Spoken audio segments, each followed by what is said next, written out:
canvassers are competing for persuadable voters as the issue of abortion faces its next big test at the ballot box. This is not a guy who's ready to protect the rights of women. My basic view here is that we need to protect life in this country. We need a governor who believes in access to the right to vote and not in voter suppression, which is the hallmark of Brian Kemp's leadership. It's simply not true. And again, Ms. Abrams is going to lie about my record because she doesn't want to talk about her own. Debates in Georgia and Ohio, well, let's just say they're showing all the telltale signs of late in campaign intensity, and we will take you to both states tonight. Welcome to Red and Blue. I'm Major Garrett, coming to you from our Washington, D.C. bureau. We thank you very much for joining us. We begin tonight with President Biden leaning into an issue that Democrats want to keep front and center if they can in the final stretch of this midterm campaign season. The issue? Abortion. The president pledged that the first bill he will send to Congress next year will be legislation codifying Roe v. Wade. That is, if, and it's a big if, Democrats manage to keep control of both chambers of Congress. Mr. Biden also said that if a national abortion ban were to pass, another big if, he would veto it. For more on this, CBS News senior White House and political correspondent Ed O'Keefe joins us now. Ed, if you grant me this permission, I want to shift topics from abortion ever so briefly to Strategic Petroleum Reserve news made by the White House today, and we expect comments on that and the economy more broadly tomorrow. True? Yeah, and that's essentially all they'll tell us for now, Major. Remember, about 180 million barrels have been tapped out of the SPR, or the nation's oil stockpiles, this year so far. News leaked last night that he's going to announce plans to do more of that. Today, all officials would say is there'll be more on that to say tomorrow, but didn't necessarily deny it. That would be addressing what in most surveys across the country, produced by this news organization and others, is issue number one: prices being too high. Gas prices especially, because they drive the price of just about everything else. So White House going to great lengths to suggest, even in the wake of this abortion address today, that he's still focused on bringing prices down, which this White House understands, Democrats painfully understand, remains issue number one, and for which they may very well suffer at the polls. But, Ed, this White House also hopes that abortion and privacy rights writ large remain a galvanizing part of the conversation for not only their base, the Democratic base, but persuadable or as yet to be persuaded swing voters. It has to be if they have any hope of winning the most competitive congressional races across the country. Yes, which is why in his remarks today, you heard the president twice say, remember how you felt back in June when this announcement was made by the Supreme Court, when the decision came down. The anger, the confusion, the concern you had for yourself or for women you know who would be directly affected by this decision. They're seeing the surveys, including ours that was released on Sunday, the Battleground Tracker, that shows while abortion remains important to a lot of voters, especially women across the country, it's not top of mind. It is not the leading issue of concern for many voters as it was even just a few weeks ago. So he's trying to maintain that intensity and remind people of the potential consequences of a Republican Congress. But as you pointed out, he's saying here, the first bill I'll send to a Democratic-controlled Congress is one that would codify Roe into law, make it the law of the land again. Remember, they tried that, and they couldn't get it done in the Senate because there were moderate Democrats who said they can't support that kind of a law. So you're going to need probably closer to 60 Democratic senators around to make that happen, or elimination of the filibuster. Those other things add to why this is such an italicized, underlined, and bolded if they look like they're set to happen.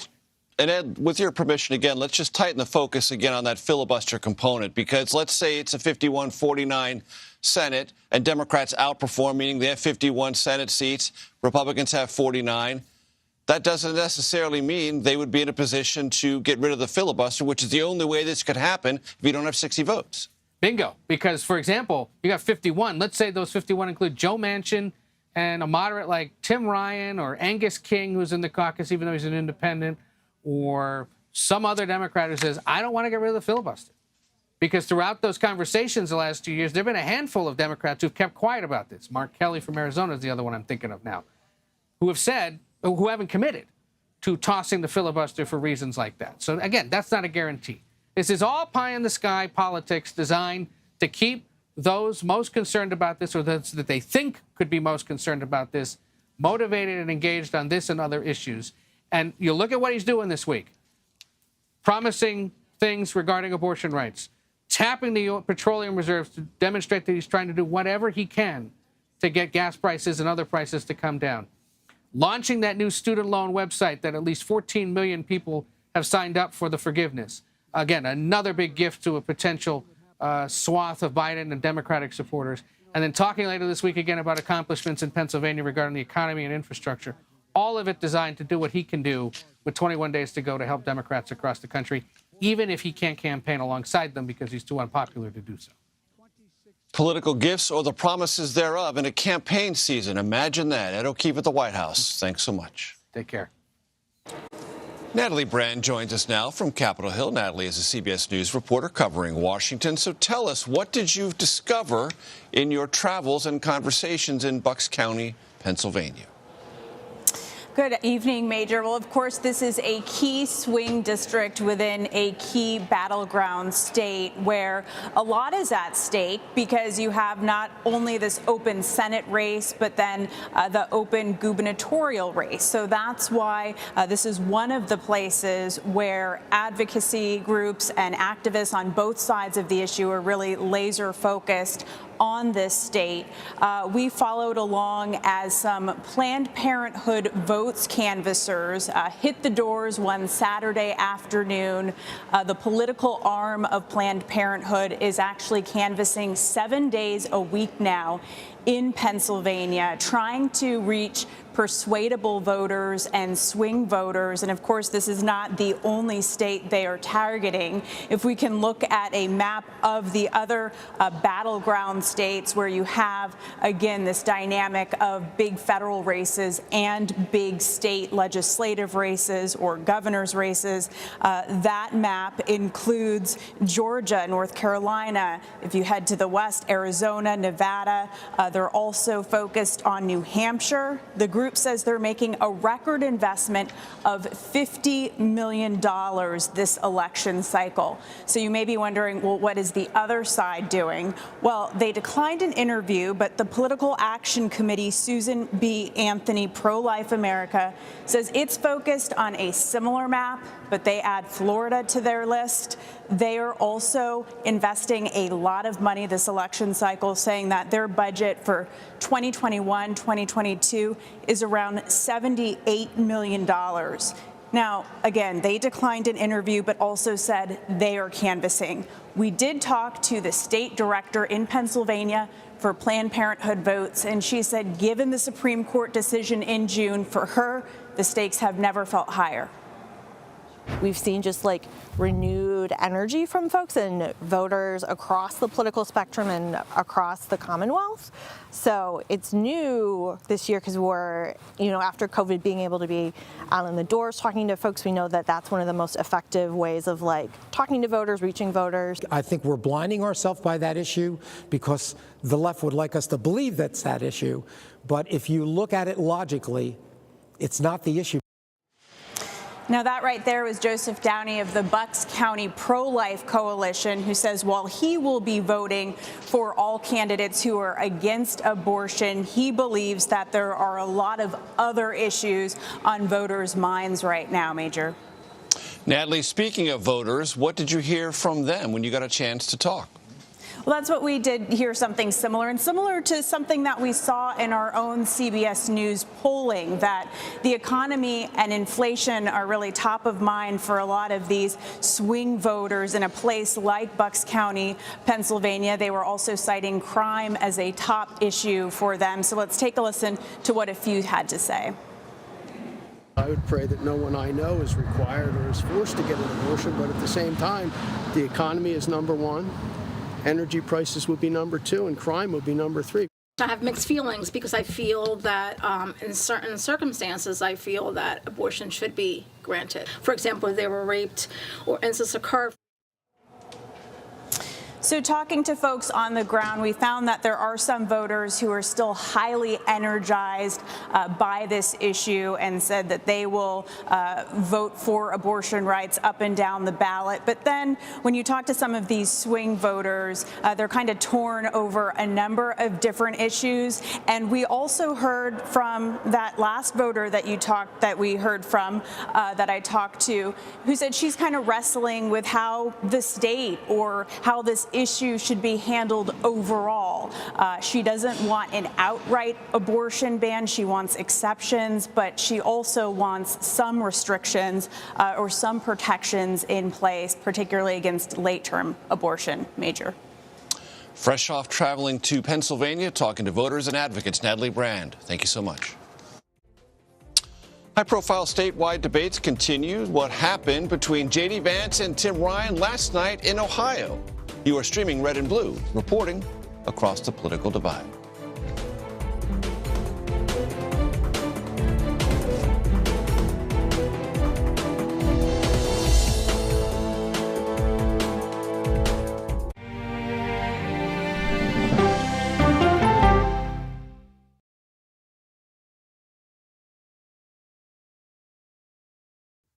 An original CBS Reports documentary. Yoga and wellness has become a place of anti-science. Online clickbait. The algorithms feed you content based upon your own fantasy. Potentially at my peril. There's no question about it. Spreading digital disinformation. Their entire yoga studio and spiritual community got so embedded in all of the QAnon stuff that it became this sick place. Why pro-health people are fertile ground for anti-science messages. We can just go into the whole mask thing. A lot of us just believe that's symbolism for silencing people. People are locked in this mindset. They've been taught to accept what the medical doctors say. No longer are you going to be willing to take any medical advice. It's a big problem that we urgently need to address. An original CBS Reports documentary streaming now. An original CBS Reports documentary. We need to put an end to this territorial status. Will statehood create a better Puerto Rico? So that we have the same quality of life that you see in the States. What do you worry about? Me living here in the future? They're giving incentives to non-Puerto Ricans to come to Puerto Rico and extract our natural resources and take over our land. Vacation in Puerto Rico, and in exchange for that, you don't pay taxes.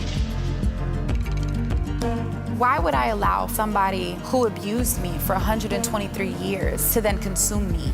An original CBS Reports documentary streaming now. When weather turns extreme, massive and rapidly intensifying hurricane, every second counts. Hurricane Fiona slams Puerto Rico with flooding and power outages. CBS News and the Weather Channel bring you virtual weather technology so advanced, so real. Well over 9 feet. This is not survivable. You'll have time to get prepared. You want to have the advantage on severe weather days. It just may save your life. Feel the forecast. Weather when it matters most on CBS Mornings. People from every corner of America facing challenges. Everyone is just looking for some type of connection. Just raise your hand and say, hey, I'd like to help. Coming together to find solutions. We are going to do something about it. Their stories are our stories. Welcome to Eye on America. Stream now on the free CBS News app. We are so excited we just can't hide it. CBS Mornings are, well, everything your morning should be. Let's do it! Let's go! CBS Mornings, starting at 7. Stories that inform, inspire, and brighten your day. I've been waiting patiently for something like this. Make every day a little more like Sunday morning. Here comes the sun. Stream on the free CBS News app Tuesday mornings. And JD and his extreme crew, they want to have a national abortion ban. They're not happy with people having to go to Illinois. They want people to get a passport and have to go to Canada. She would never have been raped in the first place if Tim Ryan had done his job on border security. Welcome back to Red and Blue. I'm Major Garrett. That was Democratic Representative Tim Ryan facing Trump-backed Republican J.D. Vance for the open Senate seat in Ohio. The pair squared off in a heated debate Monday night. CBS News chief election and campaign correspondent Robert Costa joins us now from Youngstown, Ohio. Now, Robert, you got a chance to talk to Representative Ryan on his bus before last night's debate, and he spoke to you a little bit about the way voters may move from one candidate to another, looking for the so-called Ohio guy. Let's take a listen. People don't think about who they voted for in the last election. I think this is kind of the misperception around the national folks and consultant class. Oh my God, it's yeah, they voted for Obama twice, and then they voted for Trump twice. They look at the candidate and they're going to ask, who's the Ohio guy here? Now, Robert, we've all heard of Florida man. Who's Ohio guy? Great to be with you, Major.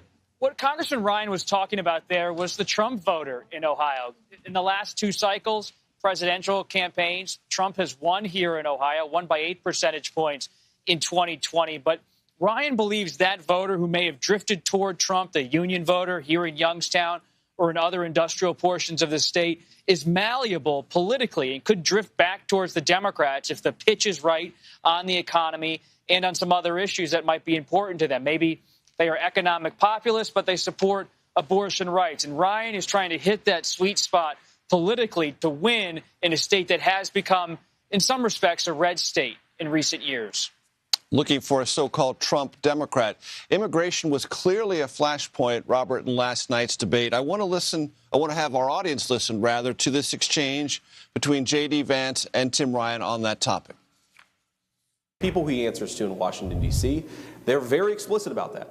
They say that they want more and more immigration because if that happens, they'll ensure that Republicans are never able to win another national election. This great replacement theory was the motivator for the shooting in Buffalo, yes, where that shooter had all these great replacement theory writings that J.D. Vance agrees with.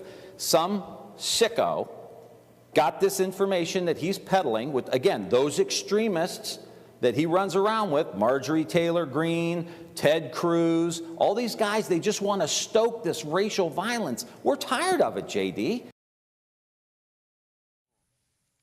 Robert, in Ohio, how big an issue do you feel immigration is playing as next to abortion, economy, inflation? It's an issue, Major, that's playing alongside the issue of the economy here in Ohio. Many voters we've spoken with during this trip say that they believe that immigration levels should be restricted in some respect if they are a union worker and they want to see the workforce tightened in a place like Youngstown, Ohio. But that doesn't necessarily mean they're anti-immigrant, they say, but they do want to see curbed immigration levels. J.D. Vance, the Republican nominee, is playing to that voter. He's pitching to them and saying, as someone who adopts the Trump platform on immigration, he's much more in their lane. He can be their advocate in Washington. Ryan is saying at the same time that J.D. Vance, in his view, is an extremist on the issue of immigration by being someone who supports the Trump view of the world on that issue. Shifting our focus, Robert, from Ohio to Utah, which isn't a race that we've talked about in great length, but it's become a little bit more interesting. The independent, Evan McMullin, running against the incumbent Senator Mike Lee. They had a debate. There was an exchange. Let's play a soundbite from that. Forgive me. Well, Senator Lee, I think both you and I have had times of frustration over the last several years in the options being provided to us at the presidential level by both parties. In 2016, as you recall, you voted for me out of that frustration when you stood on principle, as you should have. Robert, what's happening in Utah? Major, there's a lot happening in Utah, and I think it's time for CBS News to send you and me to Park City for a weeks-long investigation of Utah to make sure we can figure out exactly what's going on in that beautiful state. But on a serious note, Utah is so under the radar, but it should be on our radar politically. This is a race where a former House Republican staffer, Evan McMullin, who ran for president in 2016, he is someone who is now in a very competitive race against the incumbent Republican, Mike Lee. He is someone who could win this race. Lee is really on the rails politically. He's pleading for Senator Mitt Romney to endorse him. Romney has so far hesitated to offer Senator Lee his endorsement. So this is a race where Democrats are saying, hey, this is a tough year, economic headwinds, but maybe in a state like Utah, due to these strange dynamics, with voters in Utah not being as pro-Trump as they are in other red states, that they could have an independent who could align with the Democrats, win in an upset? Independent who might align with Democrats. Is it clear, Robert, that if Evan McMullin were somehow to pull off an upset, he would be unwelcome in the Republican conference? It depends on how narrow the majority is, whether it's a Democratic Senate or a Republican Senate. You could see someone like McMullin with an independent saying he's going to caucus with the majority and have different caveats for a committee placement. He will be sitting pretty politically if it's a slim margin for whichever party wins in November. And he's probably more to the center left at this point politically, but he comes from the conservative strain of the Republican Party, a former CIA employee, and it would be a question mark about where exactly he lands. Not only do I rely on Robert Costa for expert political reporting, I take all travel tips from Robert Costa, and we thank you. My colleague Nicole Killian spoke with Georgia Republican Senate candidate Herschel Walker about the allegations that have plagued his campaign in recent weeks. You've seen all those, I am sure. We head to the Peach State next. You're streaming Red and Blue.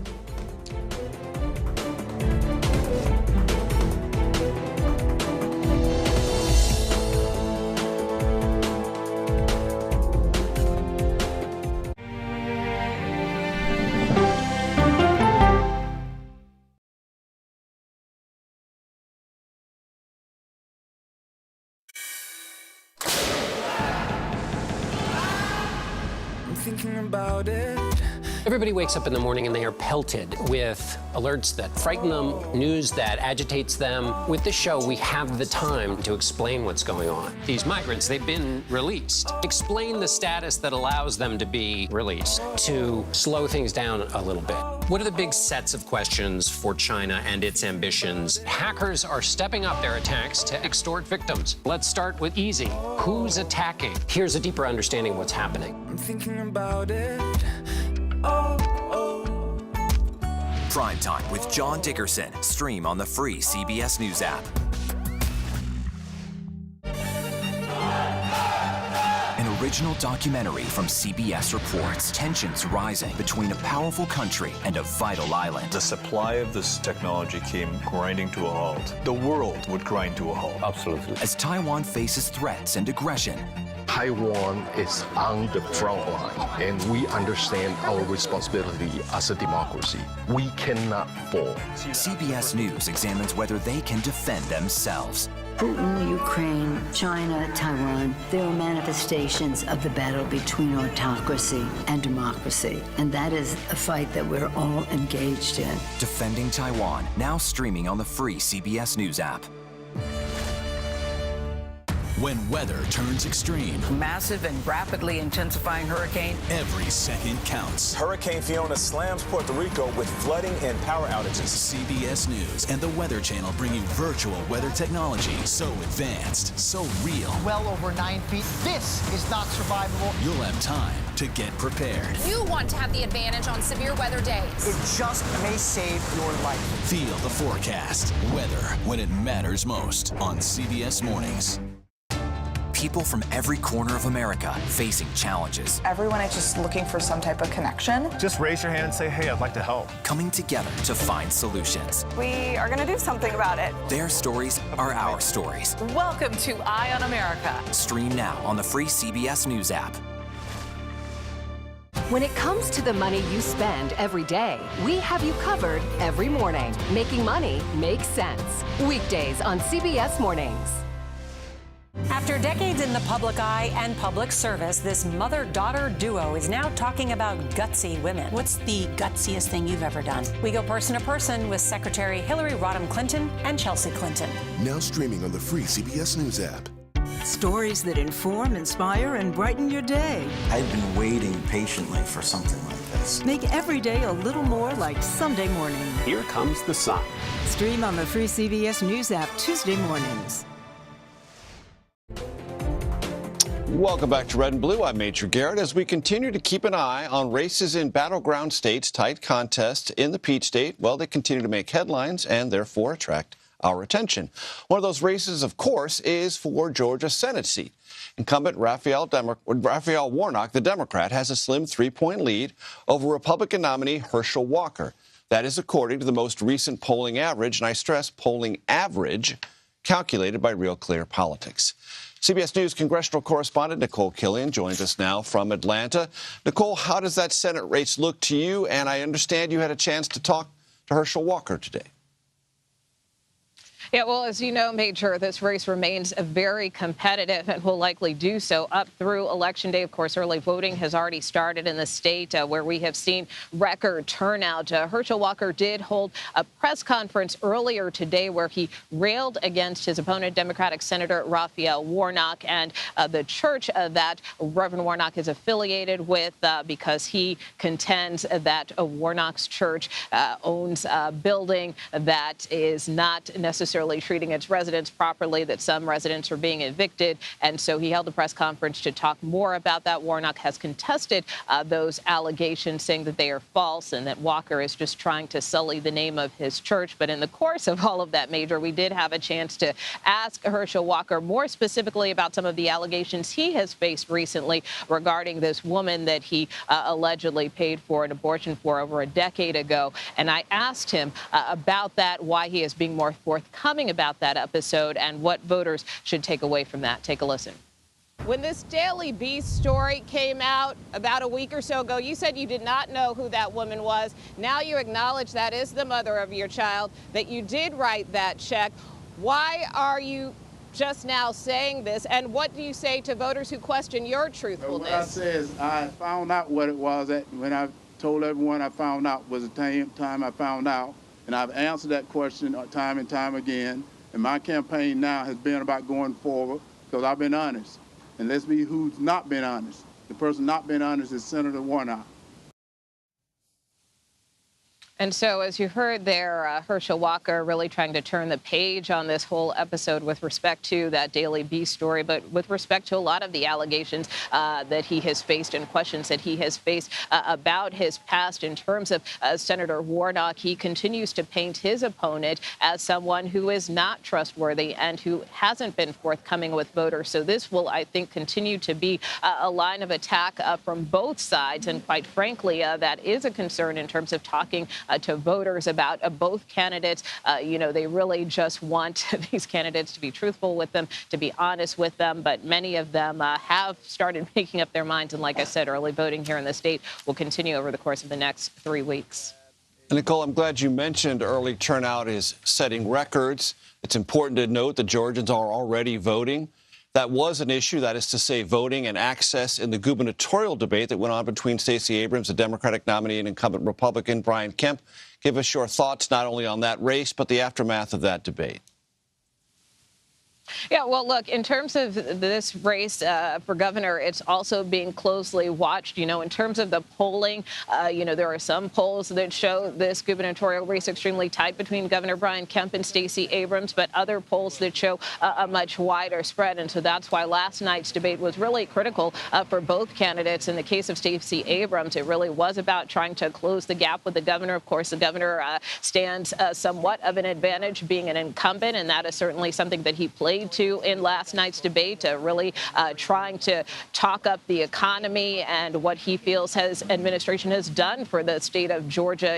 He continues to argue that his state was one of the first to kind of unwind a lot of these restrictions during the pandemic. And so because of that, he feels that his state has been able to prosper. Stacey Abrams, on the other hand, continues to argue that Kemp's policies have not necessarily been beneficial for the state, particularly when it comes to the issue of health care access, with a number of hospitals closing in the state. So that is another race that, again, will likely continue to garner a lot of national attention. In fact, the Abrams campaign, we just learned, will now have some campaigning from Oprah Winfrey.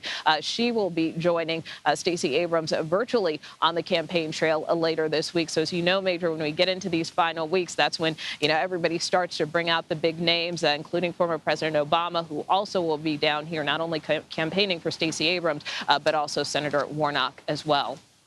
Nicole, very quickly, is there such a thing as a Kemp-Warnock voter in Georgia? Well, it is, because we found a few. And quite frankly, I think it just comes down to the fact that they are both incumbents in their respective races. So you do find people who, for instance, with respect to Governor Kemp, are pleased with the direction of the state and the way that things are going. And similarly, with Senator Warnock, they feel that he has done a decent job in the U.S. Senate. From a character and personality standpoint, our polling has shown, more voters kind of drawn to his side, and he is polling ahead of Stacey Abrams. So that being said, look, as we said, all of these races will be close. You've got voters now kind of making those decisions in these final weeks, Major. Nicole Killian, we thank you very much. Well, that does it for today. You can stream Red and Blue Monday to Thursday at 5 p.m. Eastern. And a reminder, if you want to watch previous episodes of the program, you can see them anytime on the CBS News website. Just head to cbsnews.com/red and blue.